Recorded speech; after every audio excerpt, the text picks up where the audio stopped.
Hello everyone, welcome back to my channel. আমার নতুন একটি ভিডিওতে তোমাদের অনেক অনেক স্বাগত জানাই। আজ হচ্ছে সোমবার, এখন 9:30 বাজছে। আর জ্বর সর্দি হয়েছে, তোমরা তো জানোই। জ্বর সর্দির জন্য না আজ একটু ঘুমতে ঘুরতে লেট হয়ে গেছে। তো ঘুম থেকে উঠে চাটা খেয়ে নিচে গিয়েছিলাম। চাটা খেয়ে ফ্রেশ হয়ে সানসেটের নিচে একেবারে, কিন্তু আজ আমার বিছানাও তোলা হয়নি, দেখো সব করে আছে বিছানা। ছেলের ঘরে বিছানাটা তুলে পুজোটা করে নিয়েছি আগে, আর এই ঘরে এখনো বিছানা তোলা বাকি। আর এদিকে কাণ্ড হয়েছে, এই যে মেয়েরও সকাল সকাল স্নান হয়ে গেছে, দেখো স্নান করেও খেলছে। কেন সকাল সকাল স্নান হয়েছে বলো তো? খাট থেকে পড়ে গিয়েছিল, এই ওপরে ঘরে নয়, নিচে ঘরে খাট থেকে পড়ে গিয়েছিল। ওর দা ভাইয়ের সাথে কোনো কিছু কারণে, আমি ওপরেই ছিলাম, পড়ে গেছে। তো পড়ে গেছে, পিছনে কেন, সামনে আয়। তো সেই জন্য মানে ওর উপর মানে এরকম পুরোটা জল ঢেলে দিয়েছিল, মাথায় যেহেতু লেগেছে। তো সেই জন্য ওকে একেবারে স্নান করিয়ে দিয়েছি, এখনও বসে বসে খেলছে। কী ব্যাপার রে, সামনে আয়, অসভ্যতাও করতে নেই, এদিকে আয়।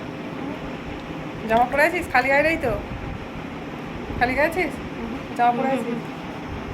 কী আরে সামনে আয়। তো এরকম করতেই থাকে ও, জানো তো। যা যা, পড়তে পড়তে উঠে এসেছিস, যা। তোমাদের দাদাভাই একটু মানে বাইরে গেছে, বাড়িতে নেই, সেই জন্য ও উঠে আজকে ঘোরাঘুরি করছে পড়তে পড়তে। আজ সারাদিন কি করছি না করছি সব কিছু তোমাদের সাথে শেয়ার করবো। চলো তোমরা ব্লগটা দেখো। কি মামা, তোমরা ব্লগটার সঙ্গে থাকো, আশা করি তোমাদের ব্লগটা খুব ভালো লাগবে।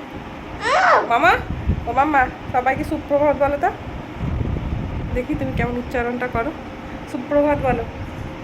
সুপ্রভাত যদি অনেকক্ষণ হয়ে গেছে, এখন মর্নিং চলছে। মর্নিং বলো, গুড মর্নিং বলো। এটা কি হচ্ছে? গুড মর্নিং বলো। তোমাকে একটা টিপ পড়াতে হবে, কপালটা ফাঁকা ফাঁকা লাগছে, কেমন লাগছে না?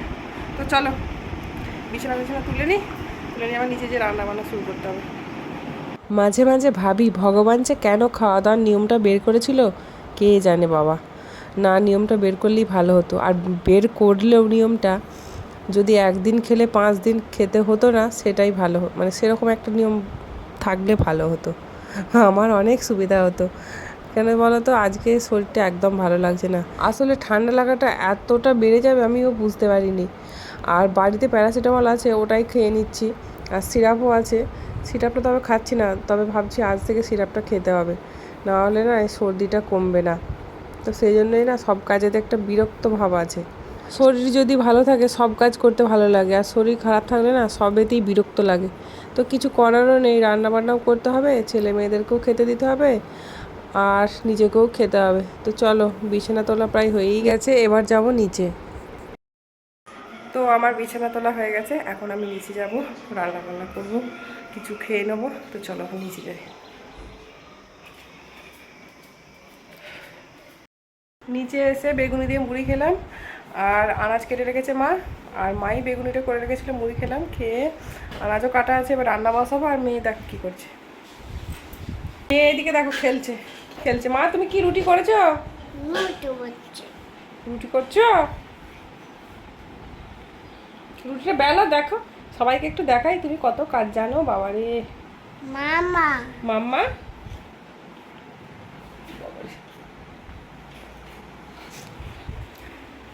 তো চলো মেয়ে এদিকে রুটি করছে, করুক।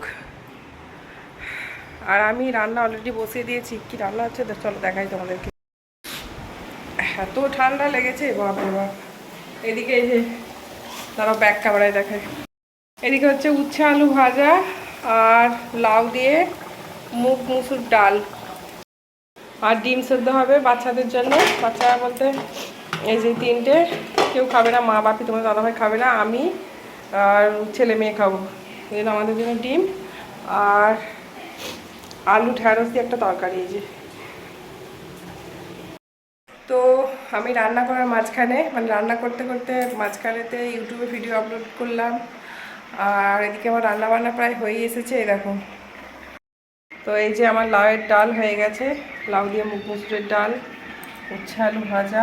ও বাবা, কারেন্টটা চলে গেল, ফ্ল্যাশ লাইটটা অন করি। আর উচ্ছে আলু ভাজা, আর এটা তো সকালের পেঁয়াজি হয়েছিল, বেগুনি হয়েছিল, তো কিছু রয়ে গেছে, আর ডিম সেদ্ধ। আর এদিকে আলু ঢ্যাঁড়সের তরকারিটা হচ্ছে। এ বাবা, কালারটা এরকম আসছে কেন? ইস, কীরকম একটা কালারটা বাজে লাগছে না? এরকম নয় কিন্তু কালারটা। তো চলো, এটা হয়ে গেলেই রান্না বান্না হয়ে যাবে। তোকে সাইকেলটা বাগিয়ে এনে দিল তোর, এই আজকে খারাপ হয়ে গেল। এইটা হাওয়া বেরোচ্ছে, মানে এটা টাইট দেয় না, এটাকে হাওয়া দিতে হবে। হাওয়া মেঘ সরাই। এদিকে এগুলোর মধ্যে সব চাল আছে। এই চালগুলো ওই এক জায়গায় চাল, ধান থেকে চাল হয়েছে, মানে ওই ধান ভাঙিয়ে চাল হয়েছে। এগুলো সব চাল আছে, এখানে নিয়ে এসে রেখেছে, ঘরে রাখবে তোমাদের দাদাভাই এলে। এগুলো সব চাল আছে। এইবার ছেলে সাইকেলের কথাই আসি। এই সাইকেলটা ওর পাপা ওর 5 বছরের জন্মদিনে ওকে কিনে দিয়েছিল। তো সাইকেলটা এত সুন্দর সাজানো গোছানো ছিল, আমার ছেলে সব খুলে ফেলেছে। ও সবেতেই মানে ওর এই সব জিনিসও মিস্ত্রি এক নম্বর, শুধু ঠিক জায়গায় ঠিক জিনিসটা লাগাতে পারে না, তাহলে ও সঠিক মিস্ত্রি হয়ে যেত। তো এটাকে ও খুলবে, আবার হাওয়া দেবে। তো আমাকে ধরতে বলছিল এখন। তো আমার রান্না বান্না সব কিছু কমপ্লিট হয়ে গেছে। এখন ওই কুলে শাকের জলটা বসিয়েছি, ওটা হলেই হয়ে যাবে। তো এদিকে আমি গ্যাসটা মুছছি অলরেডি। রান্না বান্না করার পরে প্রত্যেকটা দিন, তাতে আমার শরীর খারাপই থাকুক আর যাই থাকুক, মানে আমি চেষ্টা করি অন্তত গ্যাসটা মুছে পরিষ্কার রাখার। কারণ যেটাতে প্রতিদিন প্রত্যেকটা দিনের ব্যবহার হয়, সেটাকে একটু পরিষ্কার রাখাটা প্রয়োজন আমার মনে হয়। আর বিশেষ করে রান্নাঘর পরিষ্কার না থাকলে আমার তো রান্না করতে মানে করার কোনো ইচ্ছাই হয় না। রান্নাঘর পরিষ্কার আমার চাই। কুলে শাকের জলটা আমার হয়েই গেছে, আমি বন্ধ করে দেবো গ্যাসটা। আমার খুব গরম। এই উনানটা মাজতে দিয়ে দিলাম। উনানগুলো না মাজতে দিলে না নোংরা হয়ে গেছে, কালকে মাজতে দিইনি, এমনি গ্যাস মুছে রেখে দিয়েছিলাম। তো চলো এগুলো গুছিয়ে নিই, ওপরে যাবো। মেয়ে আছে ওপরে, মেয়ে একা নেই, ওর দাভাই আছে, ভাই বোন দুটো একসাথে থাকলে কখন যে কোনো কিছু নিয়ে ঝগড়া লেগে যাবে দুজনে, তার মধ্যেই তো ছেলে মারবে ঠিকঠাক করে। তো চলো এগুলো গুছিয়ে নিই, পরে আসছি। আমি তোমাকে হ্যাঁ বকে দেবো। তো মেয়ের কথা বললাম না, মেয়ের কথা বলতে বলতে মেয়ে এসে হাজির। মায়েরা ঠিক বুঝতে পারে তার সন্তানদের মনের কথা, জানো তো কেন বলো তো? আমি এই বললাম যে আমার মেয়েটা কী করছে, আমার মনে হচ্ছে যে ও আমাকে খুঁজছে, দেখি ও এসে হাজির হয়ে গেছে, সোজা রান্নাঘরে চলে এসেছে। চলো নিচে নাম একটু বসি এখানে আমরা। আমি ওপরে এসেছি ওষুধ খাবো বলে, তো ওকেও নিয়ে এলাম। দাভাই কি করছে?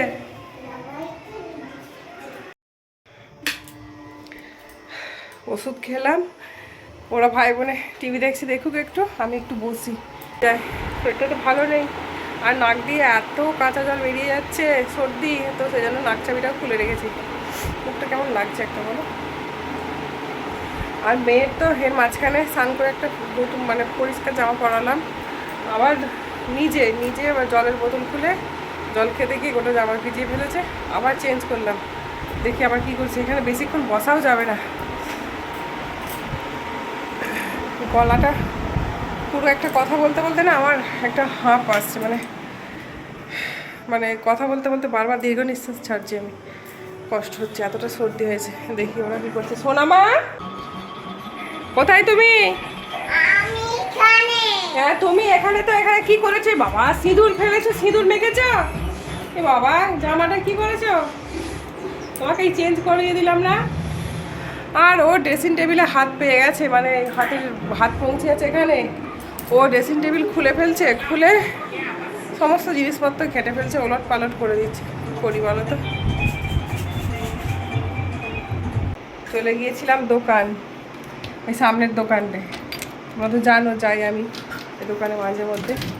দেখো কী নিয়ে এসেছি দেখবে, এই দেখো মেয়ের জন্য ক্লিপ। তবে এটা ও আমার সাথে গেছিলো মেয়ে, ওই জন্য এটা নেবে বলে বায়না করলো, তো এই ক্লিপটা নিয়েছে।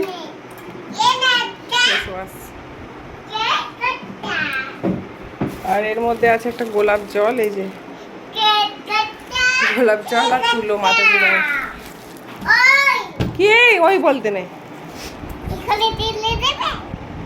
না ঢেলে দেবো না। উফ, চোখ দিয়ে জল বেরিয়ে আসছে মনে হচ্ছে যেন। সরি, মানে এতটাই ঠান্ডা লেগেছে। তোমাদের দাদা ভাই গেছে স্নান করতে, তোমাদের দাদা ভাই স্নান হয়ে গেলে ছেলে স্নান হয়ে গেছে, খাওয়া দাওয়া করে নেবো আমরা সবাই। তো চলো দেখা হবে আবার বিকালে। এখন আর তোমাদের সামনে আসতে পারছি না আমি, শরীরটা খুবই খারাপ। জাস্ট অল্প কটা খেয়ে নিয়ে একটু রেস্ট নেবো এবার। তো চলো পরে আসছি এবার। Good afternoon friends. তো ঘুম থেকে কিছুক্ষণ আগেই উঠেছি, দুপুরের পরে একটু খাওয়া দাওয়া করে রেস্ট নিচ্ছিলাম বললামই। তো এখন বাজছে 5টা 20, আর ঘুম থেকে উঠেই দেখি মা আমাদের জন্য একটা দারুণ জিনিস বানিয়েছে। বানিয়েছে বলতে ওই আমি মাকে বলেছিলাম যে মা বানিয়ে দেবেন, খুব খাওয়ার ইচ্ছা হচ্ছে, আজকেই বলেছিলাম। তো ভাবতে পারিনি মা বানিয়ে রেখে দেবে। এই দেখো, সুজির মালপোয়া বা পিঠে যাই বলতে পারো। এটা কদিন ধরে খাওয়ার খুব ইচ্ছা ছিল। আমি এইসব বানাতে একদম পারি না, জানো তো। একদিন তৈরি করতে গিয়েছিলাম, কিন্তু কিছুই হয়নি, মানে পিঠে পাওয়া হয়নি, কিচ্ছু হয়নি। তো মাকে যদি বলা হয় পিঠের ব্যাপারে, বিশেষ করে লুচি পিঠেটা এই টাইপের কোনো কিছু জিনিস, মানে মা যেগুলো খুব ভালো বানাতে পারে, রান্নাবান্নাও পারে অবশ্যই, কিন্তু এই পিঠে এত ভালো বানায়, যদি বলে ফেলি একবারও, মানে যদি সকালের দিকে বলে ফেলি তাহলে সেদিনকেই করে দেবে, যে কোনো উপায়ে মানে চেষ্টা করে ঠিক করবেই। তো দেখছি ঘুম থেকে উঠেই দেখছি একদম করে ফেলছে। আমি ঘুমের ঘুরে মাঝে মাঝে গন্ধ পাচ্ছি। তোমাদের দাদাভাই বলছে কি গন্ধ পাচ্ছি বলো তো, পিঠে পিঠে সে। আমি ভাবছি, আমি আর খেয়াল নেই আমার, আমি বলেছি সকালে, আর খেয়াল নেই। তারপরে নিচে যে মানে নিচে নেমে দেখছি যে মা বললো দেখো পিঠে করেছি তোমাদের জন্য, খেয়ে নাও সবাই। তো চলো দাঁড়াও, ব্যাক ক্যামেরায় দেখি পিঠেগুলো কেমন দেখতে হয়েছে। এই দেখো, দেখি এবার একটা টেস্ট করে। হ্যাঁ,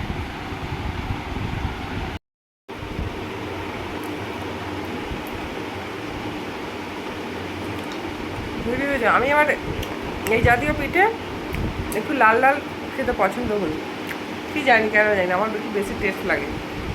দারুণ হয়েছে। আমি তো সেদিন বানাতে গেলাম, কিছুই হয়নি।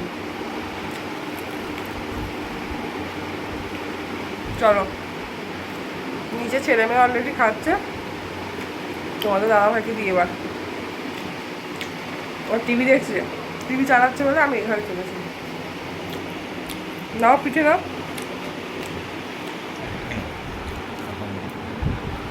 নাও না, লালগুলো আমার জন্য রাখো।